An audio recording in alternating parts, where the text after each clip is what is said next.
Hi friends, welcome to Sam institute daily current affairs.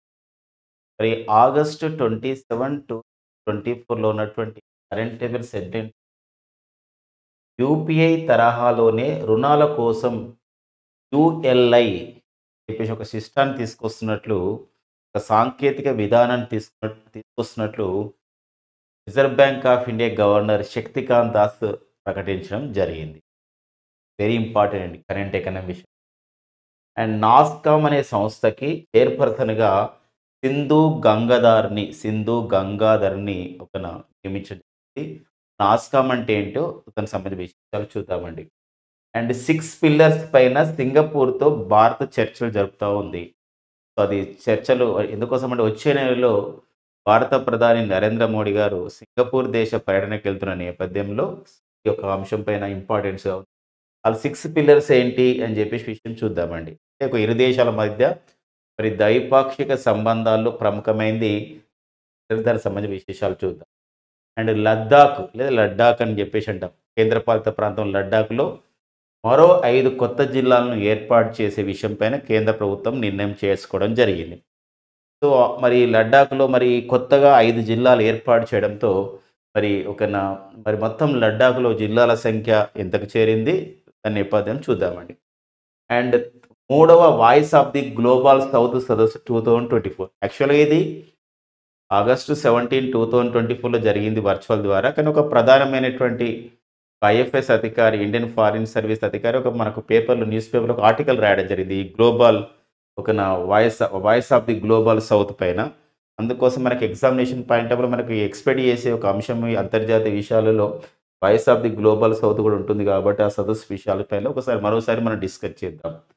And next వచ్చేసి ఇక్కడ టనేజర్ 1 అనేది ఒక సంబంధించినటువంటి ఒక ప్రయోగం, ఒక ఉపగ్రహ ప్రయోగం. ఈ టనేజర్ 1 ప్రయోగం ఎవరు చేశారు? దానికి సంబంధించిన విషయం చూద్దాం. ఇది నాసా శాటిలైట్ వాళ్ళు to track the methane emissions. అంటే మీథేన్ ఎమిషన్స్ ఎలా ఉన్నాయి ఈ యొక్క గ్లోబల్‌లో ప్రపంచవ్యాప్తంగా. ఒక క్లోరో కార్బన్స్ అంటే ఇక్కడ పర్టిక్యులర్‌గా ఓజోన్ లేయర్‌ని దెబ్బతీసే విధంగా ఇది ఉంది. సో, కాబట్టి దీనికి ఎలా ఉంది దాని యొక్క ఎమిషన్స్ ప్రపంచవ్యాప్తంగా అని చెప్పడానికి ఈ టానేజర్ 1 అనే ఒక సంబంధించినటువంటి ఉపగ్రహ ప్రయోగం చేయడం జరిగింది. నాసా వాళ్ళు, స్పేస్ ఎక్స్ వాళ్ళ సహాయంతో. దానికి సంబంధించిన విశేషాలు చూద్దాం. అండ్ నెక్స్ట్ వచ్చేసి ఇక్కడ సో, ఒక పుస్తకం మన న్యూస్‌లో ఉంది. 'పంజరంలో పక్షి' అని చెప్పేసి. ఇది ఒక ఆంగ్ల కవితల అనువాదం. సో, మరి ఆ రచయిత మరి 100వ పుట్టినరోజు వేడుకలను జరుపుకుంటున్నారు. ఆ సందర్భంగా సో, మరి వారి యొక్క 'పంజరంలో పక్షి' అనే ఒక పుస్తకం విడుదల కాబోతుంది. దానికి సంబంధించిన విశేషాలు మనం చూద్దామండి. ఇవి మనకి ఆగస్టు 7 ఆగస్టు 7, 2024లో ఉన్నటువంటి ముఖ్యమైన ఎగ్జామ్ ఓరియెంటెడ్ ఒక హెడ్‌లైన్స్‌గా మనకు ఒక కరెంట్ అఫైర్స్‌గా ఉన్నాయి. దీనికి సంబంధించిన విశేషాలు వన్ బై వన్ డిస్కస్ చేద్దాం. సో, యూపీఐ తరహాలో రుణాల కోసం యూఎల్ఐని తీసుకొస్తున్నట్టు చెప్పడం జరిగింది. ఏంటంటే యూఎల్ఐ అంటే ఇది ఒక సంబంధించినటువంటి రుణాలని ఆ విధంగా ఈజీగా పొందడం. ఇక్కడ మనకి మైక్రో ఫైనాన్స్ సిస్టమ్ ద్వారా, సూక్ష్మ రుణ వ్యవస్థ ద్వారా మనకి యాప్‌ల ద్వారా రుణాలు అందుతున్నాయి. బట్ చాలా మోసాలు జరుగుతున్నాయి. చాలా ఇబ్బందులు, చాలా ప్రాబ్లమ్స్ ఫేస్ చేస్తున్నారు తీసుకున్న వాళ్ళు. అలా గాకుండా ప్రభుత్వ సంబంధించిన యాజమాన్యంతోని అంటే ఇక్కడ రిజర్వ్ బ్యాంక్ ఆఫ్ ఇండియా అనుమతితోనే ఈరోజు యూఎల్ఐ సిస్టమ్ త్వరలోనే రాబోతుందని చెప్పడం జరిగింది. ఇది చాలా అంటే బ్యాంకింగ్ వ్యవస్థ అనేది సో ఈ డిజిటల్ సాంకేతికతను యూజ్ చేసుకున్న క్రమంలో ఇది వినియోగదారుడికి మరింతగా చేరువయ్యే అంశంగా మనం చెప్పుకోవచ్చనమాట యూఎల్ఐ. ఎందుకోసం అంటే యూపీఐ వచ్చిన తర్వాత కొన్ని పెను మార్పులు వచ్చాయి మన భారతదేశంలో.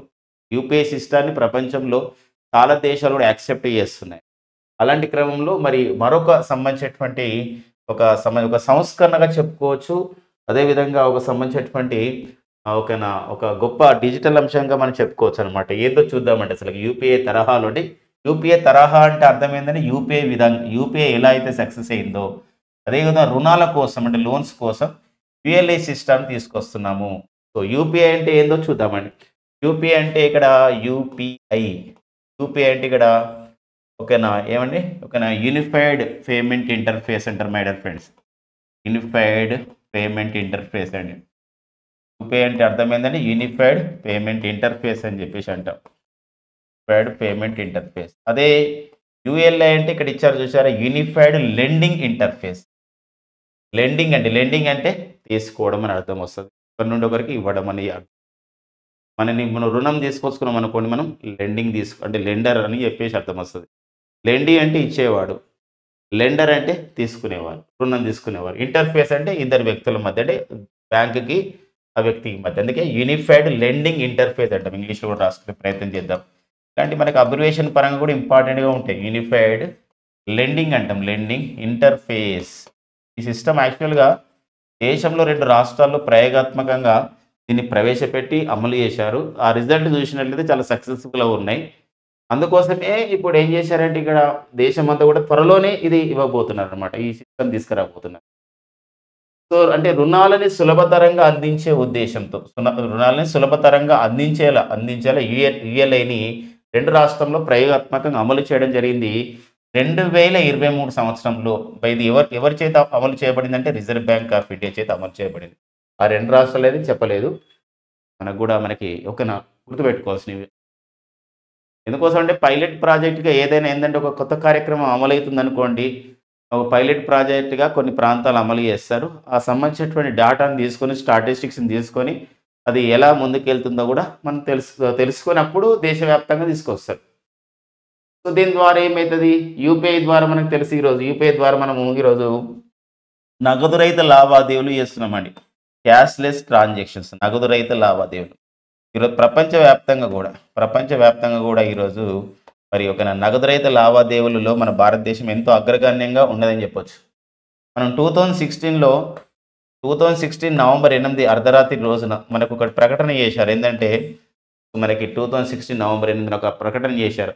ఏంటంటే అర్ధరాత్రి నుండి నవంబర్ 9 నుండి 2016 నుండి ఈ పెద్ద నోట్లు రద్దు, అంటే డిమానిటేషన్ అయింది. 500 రూపాయల పాత నోట్లు, 1000 రూపాయల పాత నోట్లు అన్నీ కూడా రద్దు చేసినారు.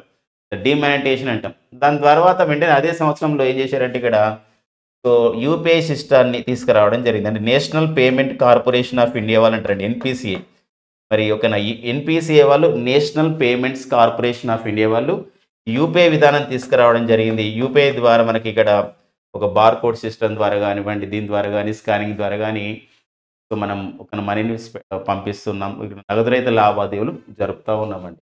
అంతేకాకుండా యూపీఐని ప్రమోట్ చేసే విధంగా యూపీఐకి ప్రచారకర్తగా ఒక సంబంధించినటువంటి అంటే గ్రౌండ్ లెవెల్ కూడా తీసుకెళ్ళని ఒక ప్రచారకర్తగా ఇక్కడ యూపీఐ ప్రచారకర్తగా పంకజ్ త్రిపాఠిని కూడా నియమించుకోవడం జరిగింది. పంకజ్ త్రిపాఠి అండి. సో పంకజ్ త్రిపాఠి యూపీఐ ప్రచారకర్త ఎవరైనా పంకజ్ త్రిపాఠి అండి. పంకజ్ త్రిపాఠి వీరు మనకి అమెజాన్ ప్రైమ్లో ఉన్నటువంటి ఒక వెబ్ సిరీస్ ఉంటుంది మనకి, మిర్జాపూర్. సో అందులో మనకి పేరెన్నిక గల ఒక నటుడు అనమాట పంకజ్ త్రిపాఠి. వీరిని మనకు యూపీఐ ప్రచారకర్తగా నియమించుకోవడం జరిగింది. యూపీఐ ఎంత సక్సెస్ఫుల్గా నడుస్తుంది ఈరోజు, ఎందుకోసం అంటే ఐరోపా లాంటి దేశాలు,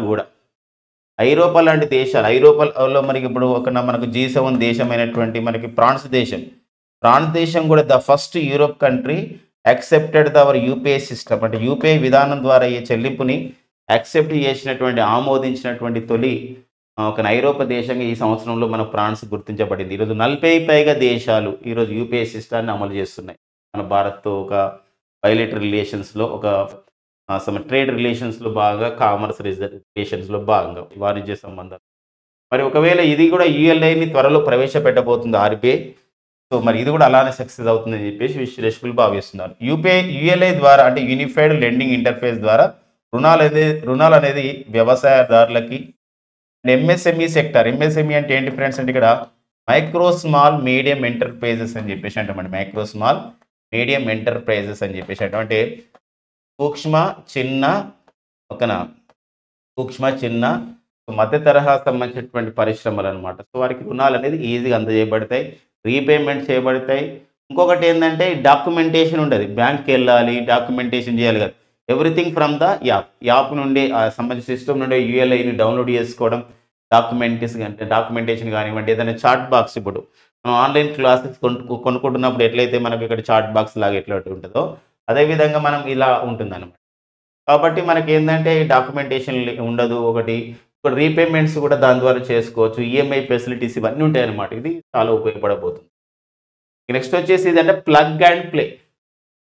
దీన్ని ఏ విధానం ద్వారా దీన్ని అమలు చేయబోతుందంటే ప్లగ్ అండ్ ప్లే. అంటే ఇక్కడ ప్లగ్ అండ్ ప్లే అని అర్థం ఏంటంటే ఒక సంబంధించినటువంటి ఒక వర్డ్ అనమాట. ఏంటంటే ఈజీగా, అంటే ఎలాంటి సంబంధించి అవకతవకలు లేకుండా, ఎలాంటి రెడ్ టేపిజం అంటాం, అంటే కావాలనే డిలే చేస్తూ ఉంటారు ఒక్కోసారి. అలాంటి ఏ విషయం లేకుండా ఈజీగా మనము ఎవరైనా ఈజీగా దాన్ని మనం ఇప్పుడు యూపీఐ సిస్టాన్ని మనం అనుకున్నామా మనకి ఇంత తొందరగా భారతదేశ వ్యాప్తంగా ఈరోజు యూపీఐ సిస్టాన్ని మనం యూజ్ చేస్తున్నాం. ఫోన్‌పే, గూగుల్ పే కానివ్వండి, అమెజాన్ పే కానివ్వండి ఇలా. ఇవన్నీ ఇలా జరుగుతుంది కదా! ఇవన్నీ కూడా మనం ఊహించుకోలేదు. ఇది కూడా అలాంటిదనమాట. అంత గొప్పగా ఇలా ఈజీగా అయ్యే ప్రాసెస్‌ని మనం ఏమంటామంటే, ఎంత అకౌంటబిలిటీగా, ట్రాన్స్‌పరెన్సీగా, పారదర్శకతంగా, ఒక జవాబుదారీతనంతో అయ్యే పనులను మనం ఏమంటామంటే ప్లగ్ అండ్ ప్లే అని చెప్పేసి ఒక విధానం అంటారనమాట. ప్లగ్ అండ్ ప్లే అనమాట. అలాంటి విధానం ద్వారా ఇలాంటి ఒక మీడియేటర్ లేకుండా, ఎలాంటి ఒక సంబంధించిన మధ్యవర్తి లేకుండా జరుగుతున్న సేవలనమాట. సో, కాబట్టి ఇక్కడ ప్లగ్ అండ్ ప్లే విధానం ద్వారా రిజర్వ్ బ్యాంక్ ఆఫ్ ఇండియా ఈ క్రింది ఏ సంబంధించినటువంటి ఒక రుణాలను ఈజీగా పొందేయడానికి ఈ విధానం తీసుకొచ్చింది అంటే, ఒక స్యాప్ సిస్టమ్ త్వరలో తీసుకురాబోతుందంటే యూఎల్ఏ. యూఎల్ఏ అనగా ఏంటంటే అర్థం ఏంటంటే ఇక్కడ యూనిఫైడ్ లెండింగ్ ఇంటర్ఫేస్. ఈ విషయాన్ని మనకి reserve Bank of India governor అయినటువంటి శక్తికాంత్ దాస్ గారు చెప్పడం జరిగింది.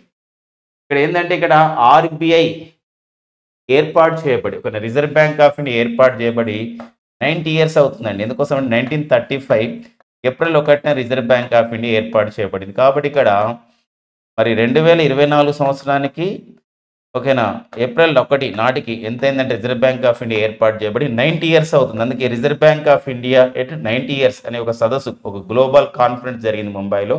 ఆ సదస్సులో శక్తికాంత్ దాస్ గారు రిజర్వ్ బ్యాంక్ ఆఫ్ ఇండియాకి 25వ గవర్నర్గా పనిచేస్తున్న వీరు ఈ ప్రకటన చేయడం అయితే మాట్లాడుతూ చేయడం జరిగిందండి. చాలా చాలా ఇంపార్టెంట్గా కరెంట్ ఎకనామీ విషయంలో ఈ పాయింట్స్ మనం చూసుకోవాల్సినటువంటి అవసరం ఉంది. ప్రతి పాయింట్ కూడా ఇంపార్టెంట్. నెక్స్ట్ చూద్దామండి. నాస్కామ్ అని చెప్పేసి అంటాం. అంటే మన భారతదేశంలో సాఫ్ట్వేర్ సంస్థలు ఈరోజు మన భారతదేశం చాలా నగరాల్లో ఓన్లీ అంటే సెంట్రలైజ్డ్ ఐటీ సెక్టార్స్ లేకుండా మన దేశంలో ఇప్పుడు డీసెంట్రలైజ్డ్ ఐటీ సెక్టార్స్ ఉన్నాయి, ఐటీ పార్క్స్ ఉన్నాయి. అంటే ఒకప్పుడు ఏంటంటే ఐటీ అంటే ఇన్ఫర్మేషన్ టెక్నాలజీ అంటే సాఫ్ట్వేర్ డెవలప్మెంట్ అంటే ఓన్లీ బెంగళూరు నగరాన్ని మాత్రమే చెప్పుకునేవాళ్ళు. బెంగళూరు నగరమే. ఈరోజు బెంగళూరు ఒకటే నగరం కాదు. అఫ్కోర్స్ ఇనీషియల్గా బెంగళూరు మనకు చాలా మన దేశంలో ఐటీని ప్రమోట్ చేయడానికి, ఐటీని అభివృద్ధి చేసుకోవడానికి కేంద్రంగా ఉంది. అందుకోసమే బెంగళూరుని మనం ఏమంటున్నాం అంటే మై డియర్ ఫ్రెండ్స్, ఇక్కడ ఐటీ హబ్ ఆఫ్ ఇండియా అని అంటున్నాం. IT hub of India, IT capital of India అని చెప్పేసి అంటున్నాం. బట్ లేటర్ బెంగళూరు తర్వాత ఇక చాలా నగరాలు, పూణే నగరం తీసుకొని, లేకపోతే ఇక్కడ ముంబై నగరం తీసుకొనివ్వండి, లేకపోతే ఇంకా ఐటీ విషయంలో మనం చూసినట్లయితే మన హైదరాబాద్ నగరం. సో హైదరాబాద్ నగరం కూడా ఈరోజు ఐటీకి ఆ విధంగా ఎంతో పేరుగాంచడం జరిగింది, ఇన్ఫర్మేషన్ టెక్నాలజీ. అంతేకాకుండా ఈరోజు ఆంధ్రప్రదేశ్లోని అమరావతిలో కూడా ఇప్పుడు హెచ్సిఎల్ సంస్థ వాళ్ళు, హెచ్సిఎల్ హిందుస్థాన్ కంప్యూటర్స్ లిమిటెడ్ వాళ్ళు కూడా ఇక్కడ ఐటీ పరిశ్రమలు ఏర్పాటు చేస్తున్నటువంటి క్రమం ఉంది. ఆంధ్రప్రదేశ్ రాష్ట్ర రాజధాని అయినటువంటి అమరావతి. ఇలాంటి క్రమంలో మరి భారతదేశంలో ఉన్నటువంటి ఐటీ పరిశ్రమలు ఇప్పుడు హెచ్సిఎల్ సంస్థ చెప్తున్నాం, అమరావతిలో సంబంధించినటువంటిది ఏర్పాటు చేస్తుంది, కేంద్రాన్ని. ఇది హెచ్సిఎల్ సంస్థ మెయిన్గా దీని ప్రధాన కార్యాలయం ఎక్కడుందంటే నోయిడా, ఉత్తరప్రదేశ్లో నోయిడాలో ఉంది. అంటే ఇక్కడ మన దేశంలో ఐటీ పరిశ్రమ, సాఫ్ట్వేర్ పరిశ్రమ అనేది దేశవ్యాప్తంగా చాలా నగరాలకి ఈరోజు చిన్న చిన్న నగరాలకు కూడా ఈరోజు వెళ్తున్న క్రమం ఉంది. అంటే ఆ డెవలప్మెంట్ సెంటర్స్ని ఏర్పాటు చేస్తున్నారు. ఇలాంటి క్రమంలోనే ఇప్పుడు ప్రపంచవ్యాప్తంగా పేరుగాంచినటువంటి సాఫ్ట్వేర్ పరిశ్రమలు, ఐటీ పరిశ్రమలు ఇవన్నీ కూడా మన భారతదేశంలో వచ్చిన క్రమంలో ఈ సాఫ్ట్వేర్ ఇండస్ట్రీని డెవలప్ చేయడమే కాదు, ఆ సాఫ్ట్వేర్ ద్వారా ఎలాంటి సర్వీసెస్ అందుతాయి, ఆ సర్వీసెస్ అందే అన్ని కంపెనీలు కూడా సంబంధించినటువంటి అసోసియేషన్ ఏర్పాటు చేయడం జరిగింది. దాన్ని మనం ఏమంటున్నామంటే నాస్కామ్ అని చెప్పేసి అంటే నాస్కామ్ అంటే అబ్రివేషన్ గమనించండి. ఇక్కడ నాస్కామ్ అంటే NASSCOM, నాస్కామ్ అబ్రివేషన్ ఎలా ఉంది చూడండి. N అంటే నేషనల్, అంటే అసోసియేషన్ ఆఫ్, 2 Sలు ఉన్నాయి. ఒక S అంటే సాఫ్ట్వేర్, ఇంకొక S అంటే సర్వీసెస్. COM అంటే మొత్తం కూడా కంపెనీస్గా మాత్రం తీసుకోవాలి. ఎందుకోసం అంటే C అంటే కంపెనీ అయి OM ఎక్కడుందని మనం వెతుకోవద్దు. ఎందుకోసం అంటే ఈ కంపెనీస్లోనే మొత్తం COM అనేది ఉంటుంది అనమాట. కాబట్టి ఆ విషయం గమనించండి. నాస్కామ్ చైర్పర్సన్గా ఎవరు వచ్చారండి? సింధు గంగాధరన్. సో మరి సింధు గంగాధరన్ మన దేశంలో పేరుందినటువంటి ఒక ఐటీ సంస్థ షాప్ ల్యాబ్స్ అనేది ఉంది, దానికి ఎండీగా పనిచేస్తున్నారు. అంతేకాకుండా షాప్ ల్యాబ్స్కి ఎండీగా పనిచేస్తున్నటువంటి తొలి మహిళ కూడా ఎవరు రికగ్నైజ్ కావడం జరిగింది, ఎవరు గుర్తింపు పొందడం జరిగిందంటే ఈ పదవిలో ఉన్నవారంటే ఇక్కడ సింధు గంగాధరన్. గుర్తుపెట్టుకోండి, నాస్కామ్ చైర్పర్సన్గా నియమితులైన సింధు గంగాధరన్ గారి యొక్క ప్రత్యేకత ఏంటంటే ప్రముఖ ఐటీ సంస్థ, సాఫ్ట్వేర్ సంస్థ అయినటువంటి షాప్ ల్యాబ్స్ ఎండీగా పనిచేస్తున్నటువంటి తొలి మహిళ అనమాట. అలాంటివి కొన్ని మనకి ఇంపార్టెంట్ ఉంటుంది. ఒక విషయం గమనించండి, ఇక్కడ హెచ్సిఎల్ విషయం కూడా. హెచ్సిఎల్ అంటే ఇక్కడ మనకి హైడ్రోక్లోరిక్ యాసిడ్ కాదని చెప్పి గుర్తుపెట్టుకుంటూ హిందుస్థాన్ కంప్యూటర్స్ లిమిటెడ్ అని చెప్పేసి అంటాం. మరి హిందుస్థాన్ కంప్యూటర్స్ లిమిటెడ్ టెక్నాలజీస్ అనే సంస్థ అంటాం దీనికి చైర్పర్సన్గా తొలిసారి ఒక మహిళ పనిచేస్తుంది. చైర్పర్సన్గా ఆమె పేరు ఇక్కడ ఏంటంటే ఇక్కడ రోష్ని నాడర్ మల్హోత్రా అండి. రోష్ని నాడర్ మల్హోత్రా ఎవరండి? రోష్ని నాడర్ మల్హోత్రా. ఈ నేపథ్యాన్ని కూడా ఇట్లా చూసుకోవాల్సిన అవసరం ఉంది. ఈరోజు చాలా ఐటీ సంస్థలు ఉన్నాయి. ఈరోజు మన దేశంలో ప్రముఖమైనటువంటి ఐటీ సంస్థలో పేరుగాంచినది ఇన్ఫోసిస్ సంస్థ ఉంది. సో మరి ఇన్ఫోసిస్ సంస్థకు చీఫ్ ఎగ్జిక్యూటివ్ ఆఫీసర్ ఎవరు పనిచేస్తున్నారంటే ఇక్కడ సలీల్ పరేఖ్ అండి. సో సలీల్ పరేఖ్ అనేవారు ఇన్ఫోసిస్ సంస్థకు చీఫ్ ఎగ్జిక్యూటివ్ ఆఫీసర్గా పనిచేస్తున్నారు. టీసీఎస్ అని చెప్పేసి అంటే మన దేశంలో దిగ్గజమైనటువంటి అత్యధిక మార్కెట్ క్యాపిటలైజేషన్ ఉన్నటువంటి ఐటీ కంపెనీ ఏంటంటే టీసీఎస్.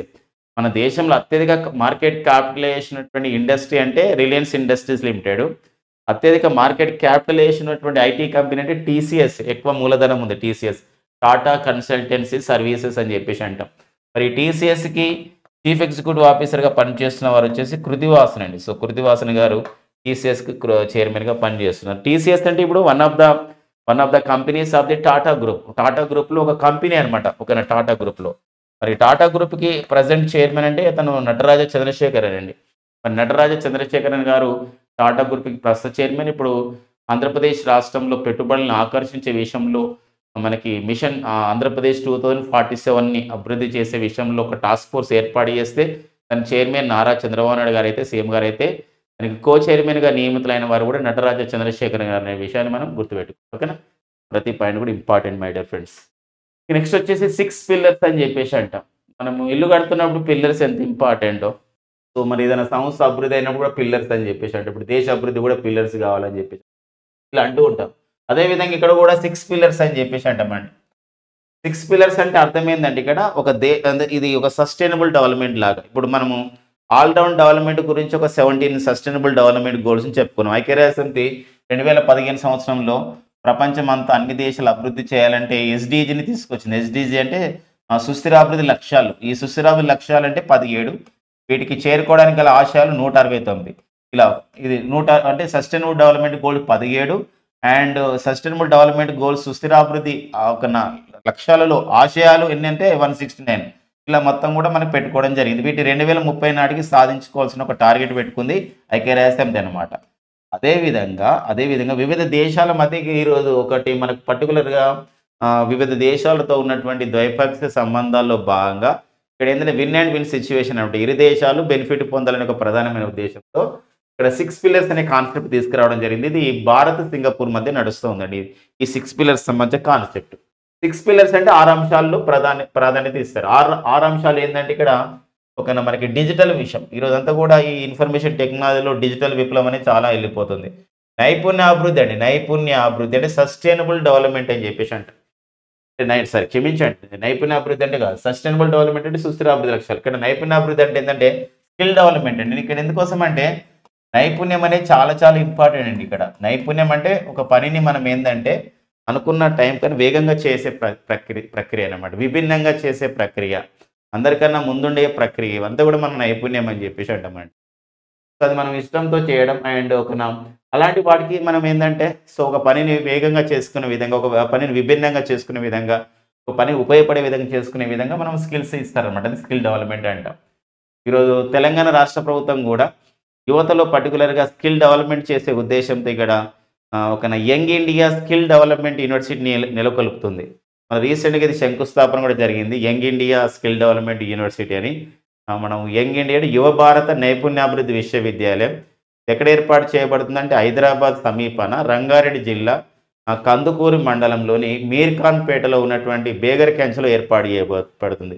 దీనికి ఛాన్సలర్గా దీనికి ఒక అంటే బోర్డ్ ఆఫ్ ది గవర్నర్స్కి చైర్మన్గా ఎవరు నియమితులు కావడం జరిగిందంటే ఆనంద్ మహేంద్ర అనే ఒక పారిశ్రామికవేత్తను నియమించుకోవడం జరిగిందనమాట. ఇలాంటి నేపథ్యం అండ్ సుస్థిరత ఉండడం అంటే ఇక్కడ సస్టైనబిలిటీ అనమాట. అంటే అది సస్టైనబిలిటీ అంటే 2 రకాలు చెప్పొచ్చు. అంటే ఇక్కడ అభివృద్ధి ఉండాలి, అట్ ద సేమ్ టైం ఈ అభివృద్ధి అనేది ఏమవుతుందంటే ఇక్కడ అందరికీ వెళ్ళాలి. ఈ అభివృద్ధి ఫలాలన్నీ అందరికి చేరాలి. అట్ ద సేమ్ టైం మరొక విషయం ఏంటంటే పర్యావరణాన్ని కూడా ఎలాంటి హాని చేయకూడదు అనమాట. అది సుస్థిరతగా ఉండాలి. అండ్ హెల్త్ సెక్టర్ ఈరోజు ఆరోగ్య రంగం పైన కూడా మనకు చాలా ఇంపార్టెంట్గా ఉంది. ఎందుకోసం అంటే కోవిడ్-19 మనం 3 వేవ్స్‌ని చూసినాం. అదే లాక్‌డౌన్ చూసాం కోవిడ్-19 వల్ల. వెరీ రీసెంట్‌గా ప్రపంచ ఆరోగ్య సంస్థ అయితే ఇక్కడ ఎంపాక్స్ అనేది కూడా ఎంపాక్స్ అనేది కూడా రాబోతుంది. దీనివల్ల కూడా ప్రమాదం వస్తుంది ఈ వైరస్ వల్ల. కాబట్టి జాగ్రత్తగా ఉండండి అని ప్రపంచాన్ని హెచ్చరిస్తూ గ్లోబల్ హెల్త్ ఎమర్జెన్సీని, ఆరోగ్య అత్యవసర పరిస్థితిని విధించడం జరిగింది. ఇలాంటప్పుడు ఆరోగ్య రంగం పైన అండ్ మ్యానుఫ్యాక్చరింగ్ సెక్టర్, తయారీ రంగం కూడా ఇంపార్టెంట్‌గా ఉంటుంది. And connectivity. What is connectivity అండి? కనెక్టివిటీ అంటే అర్థం ఏంది? అనుసంధానం చేయడం. ఈరోజు మన భారతదేశంలో మనం చూద్దాము, గతిశక్తి యోజన అనే ఒక కార్యక్రమాన్ని ప్రారంభించడం జరిగింది. అంటే గతిశక్తి యోజన అంటే ఇక్కడ అనుసంధానం చేయడం. అనుసంధానం అనేది ఇక్కడ ఏంటంటే రైల్వేల ద్వారా అనుసంధానం చేయడం, రోడ్ల ద్వారా అనుసంధానం కావడం, జాతీయ రహదారులు కానివ్వండి, లేదా వైమానిక సంబంధించినటువంటి విమానయానం ద్వారా కనెక్టివిటీ చేయడం, ఓడల ద్వారా అంటే ఇక్కడ ఓడ ప్రయాణం, సముద్రయానం ద్వారా కూడా కనెక్టివిటీ చేయడం. అంటే సో ఇది మనకి అనుసంధానత చాలా ఇంపార్టెంట్. మన వేగం అనేది ఈరోజు చాలా చాలా ఇంపార్టెంట్‌గా ఉంటుంది. ఆ వేగంలో అంటే ఒక సంబంధించినటువంటిది ఒక వస్తువులు తయారవుతాయి, వివిధ ప్రాంతాలకు వెళ్ళాలంటే కనెక్టివిటీ అనేది చాలా చాలా ఇంపార్టెంట్‌గా ఉంటుంది. కాబట్టి ఇది సో ఈ 6 అంశాలన్నమాట. డిజిటల్ అనే అంశం, నైపుణ్యాభివృద్ధి అంశం, స్థిరత, ఆరోగ్య రంగం అండ్ తయారీ రంగం, కనెక్టివిటీ. సో ఈ 6 విభాగాల్లో కలిసి పనిచేసే ఉద్దేశంతో 6 పిల్లర్స్ పైన సింగపూర్‌తో భారతదేశం చర్చలు జరిపింది. సింగపూర్‌లో మన భారత మంత్రులు అంటే మన కేంద్ర మంత్రులైనటువంటి నిర్మలా సీతారామన్ గారు, సుబ్రహ్మణ్యం జయశంకర్ గారు, పీయూష్ గోయల్ గారు అండ్ అశ్విని వైష్ణవ్ గారు వీళ్ళు పాల్గొన్నారు జరిగింది. దీన్ని మనం రెండవ ఇండియా అండ్ సింగపూర్ మంత్రిత్వ శాఖ రౌండ్ టేబుల్ సమావేశం సింగపూర్‌లో జరిగింది. సో సేమ్ మన దేశం మంత్రులు ఎవరైతే పాల్గొన్నారో సింగపూర్‌లో కూడా అంతే అనమాట. సింగపూర్ దేశం చెందినటువంటి ఒక ఆర్థిక శాఖ మంత్రి, ఇప్పుడు నిర్మలా సీతారామన్ గారు మన కేంద్ర ఆర్థిక శాఖ మంత్రి, ఫినాన్స్ మినిస్టర్, సుబ్రహ్మణ్యం జయశంకర్ గారు విదేశాంగ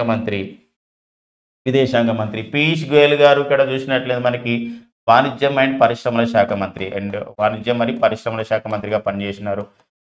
అశ్విని వైష్ణవ్ గారు ఐటీ అండ్ నెక్స్ట్ వచ్చేసి ఇక్కడ రైల్వే మినిస్టర్గా అండ్ సమాచార ప్రసార శాఖ మంత్రిగా కూడా ఇన్ఫర్మేషన్ బ్రాడ్కాస్టింగ్ మినిస్టర్ అంటాం. ఇలా మొత్తం కూడా ఇట్లా మంత్రిత్వ శాఖలు ఉన్నాయి అశ్విని వైష్ణవి. సో వీళ్ళందరూ కూడా పాల్గొనడం జరిగిందని. సో ఆ పాయింట్ మనకు చాలా ఇంపార్టెన్స్గా మనకు ఉంటుంది అనమాట. ఇది 6 పిల్లర్స్ అనమాట. కాబట్టి అడిగే అవకాశం ఉంది మై డియర్ ఫ్రెండ్స్. ఏంటంటే ఇక్కడ ఇటీవల కాలంలో భారతదేశం అండ్ సింగపూర్ దేశాల మధ్య 6 పిల్లర్స్ సంబంధించినటువంటి ఒక అంశం పైన ఒక ద్వైపాక్షిక సమావేశం జరిగింది 2 దేశాల మధ్య. ఆ 6 పిల్లర్స్లో ఉన్నవేవి లేనివేవి అంటే ఆ విషయాలు మనం గమనించాల్సిన అవసరం ఉంటుంది. సో నెక్స్ట్ వచ్చేసి ఇంకొక విషయం ఉందండి. ఏంటంటే ఇక్కడ మన సింగపూర్ గురించి మాట్లాడుకుంటున్నాం కాబట్టి సింగపూర్ ఒక అంశం మనకి ఇంపార్టెంట్గా ఉంది. ఏంటంటే ఇక్కడ సింగపూర్ ప్రస్తుత అధ్యక్షుడు వచ్చేసి మనకి మన భారత సంతతి వ్యక్తి, అతని పేరే థర్మన్ షణ్ముగరత్నం అండి. థర్మన్ షణ్ముగరత్నం. సో భారత సంతతికి చెందినటువంటి ఆ థర్మన్ షణ్ముగరత్నం ప్రజెంట్ సింగపూర్కి అధ్యక్షుడిగా పనిచేస్తున్నారు. సింగపూర్కి ఇతను పీపుల్స్ యాక్షన్ పార్టీకి చెందినవారు అనే విషయం గుర్తుపెట్టుకోండి. భారత సింగపూర్ దేశాల మధ్య ఒక నావికా విన్యాసాలు జరుగుతాయి. వాటి పేరు వచ్చేసి సింబ్యాక్స్ అని చెప్పేసి అంటామండి. కాబట్టి సింబ్యాక్స్ అనే విన్యాసాలు అనేది ఏ 2 దేశాల మధ్య జరుగుతాయంటే భారత్ సింగపూర్ దేశాల మధ్య జరుగుతున్నటువంటి నేపథ్యం అనమాట. ఓకేనండి, నెక్స్ట్ చూద్దాం. ఇక నెక్స్ట్ వచ్చేసి లడ్డాఖ్లో కొత్తగా 5 జిల్లాలను ఏర్పాటు చేశారండి. సో మనకు ఆల్రెడీ లడ్డాఖ్లో 2 జిల్లాలు ఉన్నాయి, లేహ్ అండ్ కార్గిల్ అనే 2 జిల్లాలు ఉన్నాయండి లడ్డాఖ్లో. So Leh and Kargil. So లడ్డాఖ్లో లేహ్ అండ్ కార్గిల్ జిల్లాలు గతంలోనే ఏర్పాటు చేశారు. ఇక్కడ కొత్తగా ప్రకటించింది ఎవరంటే జన్స్కర్. ఇప్పుడు కొత్తగా ప్రకటించబడ్డవి జన్స్కర్, ద్రాస్, షామ్, సుబ్రా అండ్ చాంగ్దాంగ్ అని చెప్పేసి ఉన్నాయి. మొత్తం ఈ 5 జిల్లాలు ఏర్పాటు చేశారు. ఈ 5 గతంలో 2 మొత్తం కూడా ఇప్పుడు లడ్డాఖ్లో జిల్లాల సంఖ్య ఎంతకు చేరిందంటే 7 జిల్లాలకు చేరిందండి. లడ్డాఖ్లో కొత్తగా 5 జిల్లాలు వచ్చినాయి, మొత్తం 7 జిల్లాలు అనమాట. ఎందుకోసం అంటే ఇది డీసెంట్రలైజేషన్ ఆఫ్ ది అడ్మినిస్ట్రేషన్ కూడా ఒక చెప్పొచ్చు అనమాట. ఏంటంటే అధికార వికేంద్రీకరణ అవుతుంది. కొత్త అంటే జిల్లాలు ఏర్పాటు చేయడం, తక్కువ విస్తీర్ణంలో ఎక్కువ జిల్లాలు ఏర్పాటు చేయడం ద్వారా మరింతగా అభివృద్ధి ఉంటుంది, మరింతగా మనకి పర్యవేక్షణ అయ్యే విధంగా మనకు ఉంటుంది. అభివృద్ధి ఫలాలు అనేది అందరూ కూడా చేరితేనే ఒక ప్రధానమైన ఉద్దేశం అనేది ఉంటుంది అనమాట. కాబట్టి ఇక్కడ మరి లడ్డాఖ్లో కొత్తగా 5 జిల్లాలు ఏర్పాటు చేసిన క్రమం. యాక్చువల్గా ఫ్రెండ్స్ మన అందరికీ తెలుసు, యాక్చువల్గా జమ్మూ కాశ్మీర్లో భాగంగా ఉండేది లడ్డాఖ్. బట్ 370 ఒక ప్రత్యేకమైనటువంటి స్వయం ప్రతిపత్తి కల్పించే ఒక సంబంధించినటువంటి స్వయం ప్రతిపత్తి కల్పించడం అనేది ఉండేది దేనికి, జమ్మూ కాశ్మీర్కి. బట్ 370 ఆర్టికల్ని అక్కడ అంటే దాన్ని రిమూవ్ చేసిన తర్వాత, తొలగించిన తర్వాత జమ్మూ కాశ్మీర్ పునర్వ్యవస్థీకరణ చట్టం అనేది వచ్చింది. 2019 అక్టోబర్ 31న దీన్ని అమల్లోకి రావడం జరిగింది. తద్వారా జమ్మూ కాశ్మీర్ అనే శాసనసభ గల కేంద్రపాలిత ప్రాంతం అండ్ లడ్డాఖ్ అనే ఒక కేంద్రపాలిత ప్రాంతం అనేది ఏర్పాటు చేయబడడం జరిగింది. లడ్డాఖ్ అనే కేంద్రపాలిత ప్రాంతాలు ఏర్పాటు చేయబడ్డాయి. లడ్డాఖ్ అంటే లేదా లద్దాఖ్ అని చెప్పేసి అంటాం.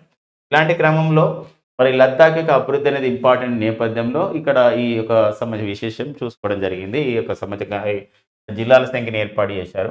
ఇక్కడ లడ్డాఖ్ రాజధాని లేహ్ అంటాం. ఈ లేహ్లో అయితే మనకి నేషనల్ ఇన్స్టిట్యూట్ ఆఫ్ ది సోవా రిగ్పా అనే సంస్థను కూడా గతంలో కేంద్ర ప్రభుత్వం ఏర్పాటు చేసింది. నేషనల్ ఇన్స్టిట్యూట్ ఆఫ్ ది సోవా రిగ్పా అని చెప్పేసి ఒక వైద్య విధాన సంస్థను కూడా ఇక్కడ ఏర్పాటు చేయడం జరిగింది.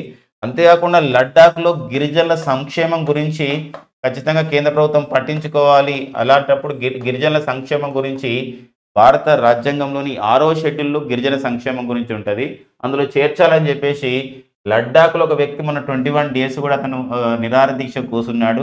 అతని పేరే సోనం వాంగ్చుక్ అన్నమాట. ఇతను రామన్ మెగాసిస్ అవార్డు గ్రహీత అయినటువంటి సోనం వాంగ్చుక్ లడ్డాఖ్కు చెందినవారు. లడ్డాఖ్ అభివృద్ధిలో ఎంతో క్రియాశీలకంగా పనిచేస్తున్నటువంటి వ్యక్తిగా సోనం వాంగ్చుక్ ఉన్నాడు అనమాట. ఆ విషయం కూడా ఇంపార్టెన్స్గా చూసుకోవాలండి. ప్రజెంట్ లడ్డాఖ్ కేంద్రపాలిత ప్రాంతం కాబట్టి లెఫ్టినెంట్ గవర్నర్గా ఎవరు పనిచేస్తున్నారు? లడ్డాఖ్ లెఫ్టినెంట్ గవర్నర్ అంటే వారే బ్రిగేడియర్ రిటైర్డ్ బీడీ మిశ్రా గారు లడ్డాఖ్ లెఫ్టినెంట్ గవర్నర్ అంటారు. కేంద్రపాలిత ప్రాంతానికి ఉన్న గవర్నర్ లెఫ్టినెంట్ గవర్నర్ కాబట్టి లెఫ్టినెంట్ గవర్నర్గా పనిచేస్తున్నటువంటి నేపథ్యం అనమాట.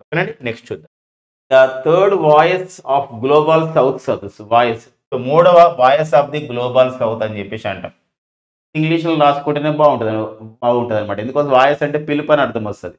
ప్రపంచ దక్షిణ పిలుపు అనే సదస్సు అంటే దానికి మంచి అర్థం ఉంటుంది కాబట్టి ఇక్కడ ఒకసారి మనము third voice of the global south సదస్సు 2024 మనకు ఆగస్టు 17, 2024న ఇది వర్చువల్ ద్వారా నిర్వహించింది. భారత్ నిర్వహించుకోవడం జరిగింది. సో ఏంటంటే అసలు ఇది చాలా ఇంపార్టెంట్గా ఉంది. ఎందుకోసం అంటే ఈరోజు మన ప్రపంచవ్యాప్తంగా గ్లోబల్ నార్త్, గ్లోబల్ సౌత్ అని చెప్పేసి పిలుస్తారు కొన్ని దేశాలు. ఇది ఏంటంటే భౌగోళికంగా కాదు, అంటే ప్రపంచవ్యాప్తంగా ఒక గ్లోబల్ అంటే మనం ఇలా గ్లోబ్ని ఇట్లా తీసుకొని అంటే నార్త్ సైడ్ ఉన్నటువంటి ఇది నార్త్ సైడ్ అనుకుంటే నార్త్ సైడ్ ఉన్న దేశాలు గ్లోబల్ నార్త్, సౌత్ సైడ్ ఉన్నటువంటి దేశాలు గ్లోబల్ సౌత్ అని చెప్పేసి పిలవడానికి వీలు లేదు. ఈ కాన్సెప్ట్ ఇక్కడ కుదరదు. ఏంటంటే ఇక్కడ ఉన్నటువంటి అంటే యూరోపియన్ యూనియన్ ఏర్పడిన తర్వాత దానికన్నా తర్వాత మళ్ళీ మనం చూసినట్లయితే ఇక్కడ యుఎస్ఎస్ఆర్ అనేది 15 దేశాలుగా విడిపోయిన తర్వాత అప్పుడు ప్రపంచవ్యాప్తంగా ఏంటంటే ఇట్లా చెందినాయి అనమాట. ఎందుకోసం అంటే ఇలా విభజన చెందిన జరిగింది. ఫర్ ఎగ్జాంపుల్ మనం చూసుకోవచ్చు, నామ్ సదస్సు అయింది. నాన్ అలైన్మెంట్ మూవ్మెంట్ అంటే ఇక్కడ 3వ ప్రపంచ దేశాలు అని చెప్పేసి అంటాం. అంటే 3వ ప్రపంచ దేశాలు అంటే సపరేట్ ఏమి ఉండవు. అభివృద్ధి చెందుతున్న దేశాలు, తటస్థ దేశాలని మనం ఇక్కడ 3వ ప్రపంచ దేశాలు, అలినోద్యమ దేశాలను పిలుస్తాం, నామ్ దేశాలు. అదేవిధంగా ఇక్కడ కూడా ఇప్పుడు కొత్తగా ఏ పదాన్ని సృష్టించడం జరిగిందంటే ఇక్కడ అభివృద్ధి చెందిన మరియు సంపన్న దేశాలని గ్లోబల్ నార్త్ అని పిలుస్తారు. ఒక పేద మరియు వర్ధమాన దేశాలను ఏమని పిలుస్తారంటే గ్లోబల్ సౌత్ అని దేశాలు పిలుస్తారు.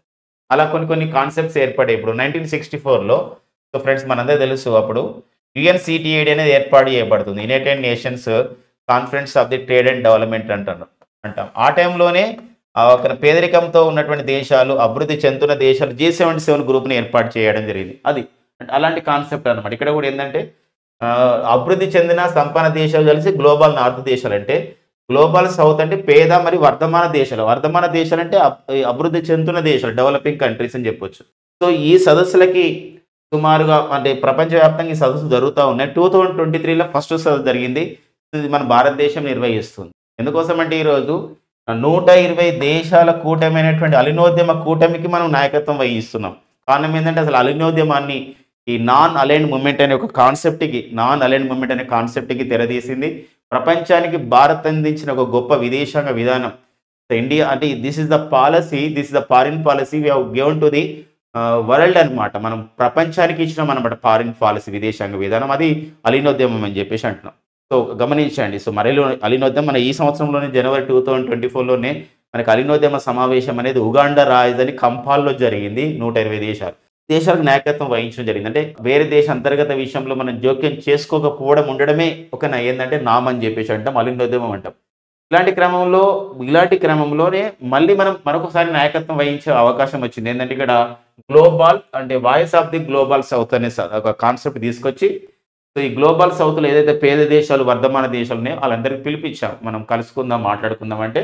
మొదటి సదస్సు 2023 జనవరి 12 నుండి 13లో ఒక మన భారతదేశం నిర్వహించింది. 100కు పైగా దేశాలు హాజరయ్యాయి. రెండో సదస్సు అదే సంవత్సరం లాస్ట్ ఇయర్ 2023 నవంబర్ 7 నిర్వహించింది. ఇందులో కూడా 100కు పైగా దేశాలు హాజరయ్యాయి. ఈసారి ఆగస్టు 7, 2024లో కూడా ఈ third voice of the global south జరిగింది. మన భారత్ నిర్వహించింది.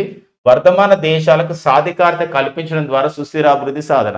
ఇక్కడ ఏంటంటే అభివృద్ధి చెందడం అంటే అభివృద్ధి చెందిన దేశాలు మరింత అభివృద్ధి చెందడం కాదు, అభివృద్ధి చెందినటువంటి దేశాలు అభివృద్ధి చెందుతున్న దేశాలకు సపోర్ట్గా నిలవాలి. అంటే పర్టికులర్గా వర్ధమాన దేశాలు డెవలపింగ్ కంట్రీస్కి సాధికారత ఎంపవర్మెంట్ కల్పించడం అనేది సుస్థిరాభివృద్ధి సాధన, సస్టైనబుల్ డెవలప్మెంట్ సాధించాలంటే అన్ని దేశాలు అభివృద్ధి చెందాల్సిన విషయం ఉందని చెప్పేసి ఆ నినాదంతో భారతీయ సదస్సు నిర్వహించుకోవడం జరిగింది. ఇక్కడ ఉన్న వ్యాసకర్త ఏం చెప్పిందంటే ఇది ఒక ఆర్టికల్ ఇచ్చారు, యాక్చువల్ ఒక ఐఎఫ్ఎస్ ఆఫీసర్ ఈ ఆర్టికల్ రాశారు.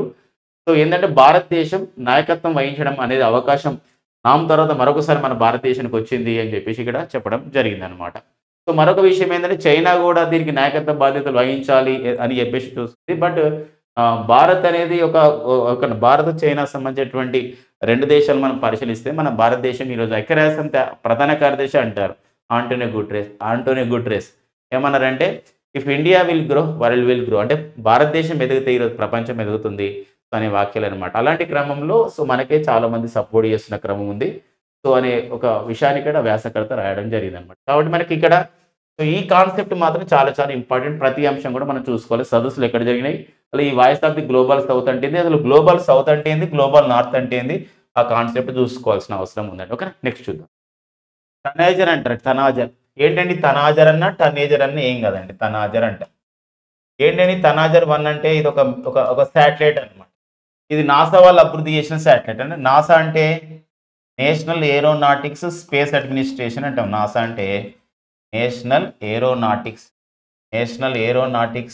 స్పేస్ అడ్మినిస్ట్రేషన్ అని చెప్పేసి అంటామండి. స్పేస్ అడ్మినిస్ట్రేషన్ అని చెప్పి సో వీళ్ళు అంటే నాసా 1958లో ఏర్పాటు చేయబడింది. అమెరికా అంతరిక్ష పరిశోధన సంస్థ నాసా ఈ శాటిలైట్ తయారు చేశారు ఈ టనేజర్ 1ని to track the methane emissions. Methane CH4 మరి ఇది మనకేంటంటే ఇది ఒక గ్రీన్ హౌస్ గ్యాస్, అంటే అర్థమైందంటే భూతాపానికి కారణమైన గ్యాస్. భూతాపం అంటే గ్లోబల్ వార్మింగ్ కారణమవుతుంది, భూమి వేడెక్కడానికి కారణమవుతుంది. ఓకేనా, ఎల్నినో కారణమవుతుందని చెప్పవచ్చు. ఇంకా చెప్పాలంటే CH4 ఎందుకోసంటే కార్బన్ డైఆక్సైడ్ కన్నా ఎక్కువగా ప్రమాదం చూపించే గ్యాస్ ఏదంటే CH4 గ్యాస్ అని చెప్పొచ్చు. అలాంటప్పుడు ఈ యొక్క టనేజర్ అనే శాటిలైట్ పైకి వెళ్తుంది. పైకి వెళ్ళి ఏం చేస్తుందంటే ఇక్కడ స్పేస్ ఎక్స్ వాళ్ళకి చెందినటువంటి ఫాల్కన్ 9 అనే రాకెట్ ద్వారా దీన్ని పంపించారు. ఈ తనాజర్ 1 అనే శాటిలైట్ అది మన యొక్క మొత్తం గ్లోబ్ని అంటే మన యొక్క భూమిని అంతా కూడా మన భూమిని 1,30,000 కిలోమీటర్ల దూరం అంటే మొత్తం కూడా మన భూ ప్రాంతంలో 1,30,000 కిలోమీటర్ల పరిధిలో ఉన్నటువంటి వాతావరణంలో ఉన్నటువంటి మీథేన్ ఎంత పర్సెంటేజ్ ఉందని మనకి ఎప్పుడు కూడా రిపోర్ట్ ఇస్తుంది. తద్వారా ఏంటంటే మనము ఈ కార్బన్ ఎమిషన్స్ని జీరో చేసుకోవాలన్న అవసరం ఉంటుంది. కాబట్టి శూన్య కార్బన్ ఉద్గారాల స్థాయిని ఆ దిశగా ఇది పనిచేస్తుందని చెప్పొచ్చు అనమాట. ఆ డేటా ఆధారంగా గతంలోనే మనకి మార్చి 2024లోనే మనం మీథేన్ శాటిలైట్ పంపించడం జరిగింది. ఎవరు నాసా వాళ్ళు పంపించడం జరిగింది. మరొక శాటిలైట్ అనమాట ఇది తనాజర్ 1. ఉద్దేశం మనకి ఇంపార్టెంట్గా ఉంటుందండి. ఓకేనా, నెక్స్ట్ చూద్దాం. సో పంజరంలో పక్షి అండి. సో మరి పంజరంలో పక్షి అనేది ఒక ఆంగ్ల కవితల అనువాదం, ఒక ట్రాన్స్లేషన్ బుక్. యాక్చువల్గా ఇది ఒక పేరు పొందినటువంటి ఒక రచయిత రాయడం జరిగింది. సో ఎవరు రాయడం జరిగిందంటే ఇప్పుడు మనకి రాచకొండ విశ్వనాథ శాస్త్రి. సో మనకు పేరొందినటువంటి ఒక సాహిత్యవేత్త మన తెలుగువారు రాచకొండ విశ్వనాథ శాస్త్రి గారు. వారి యొక్క సోదరుడైనటువంటి రాచకొండ నరసింహ శాస్త్రి గారు ఈ పుస్తకం రాయడం జరిగింది, అనువాదం చేయడం జరిగింది. ఈయన రాసినటువంటి పుస్తకాలు గతంలో ది హ్యూమన్ టచ్ అనే పుస్తకం అయితే ఆచార్య నాగార్జున యూనివర్సిటీలో కూడా దానికి అంటే పీజీ వాళ్ళకి పోస్ట్ గ్రాడ్యుయేషన్స్ వారికి ఒక సిలబస్గా పెట్టడం జరిగింది. సో మరి వేతన శర్మ అండ్ అదర్ స్టోరీస్ అంటే వీళ్ళ బ్రదర్ అయినటువంటి రాచకొండ నరసింహ శాస్త్రి గారు బ్రదర్ అయినటువంటి రాచకొండ విశ్వనాథ్ శాస్త్రి గారు రాసినటువంటి పుస్తకంలో యొక్క అనువాదం అనమాట. కొన్ని కవితల యొక్క అనువాదం. వేతన శర్మ అండ్ అదర్ స్టోరీస్ కూడా వీరు రాయడం జరిగింది రాచకొండ నరసింహ శాస్త్రి గారు. మైదానంలో సూర్యోదయం అనే పుస్తకం కూడా వీరిదే. కానీ వీరికి ఈరోజు మన ప్రముఖ తెలుగు దినపత్రిక ఈనాడు ఇవ్వడం జరిగింది. ఏంటంటే అనువాదన తెలుగుకొండ శతవసంతాల రాచకొండ అని చెప్పేసి ఒక సంబంధించినటువంటి ఒక టైటిల్ ఇవ్వడం జరిగింది అనమాట. ఎందుకోసం అంటే తనకి ఇప్పుడు ఒక 100వ పుట్టినరోజు జరుపుకుంటున్నాడండి ఇప్పుడు. ఈ ఈ 100వ పుట్టినరోజు సందర్భంగా రేపు వీరి యొక్క పుస్తకం 'పంజరంలో పక్షిని' ఈ పుస్తకం రిలీజ్ చేయబోతున్నారు అని చెప్పేసి మనకుంది. కాబట్టి మనకి పుస్తకాలు చాలా ఇంపార్టెంట్. 'ది హ్యూమన్ టచ్' అనే పుస్తకం, 'వేతన శర్మ అండ్ అదర్ స్టోరీస్', 'మైదానంలో సూర్యోదయం', అనువాదన 'తెలుగుకొండ శతవసంతాల రాచకొండ'. సో ఇవన్నీ పుస్తకాలు రచించారు. ఎవరండి? రాచకొండ నరసింహ శాస్త్రి గారు. సో ఫ్రెండ్స్ ఇవండి మనకి ఈరోజు ఉన్నటువంటి ఆగస్టు 27, 2024లో ఉన్నటువంటి current affairs. Thank you friends and all the best.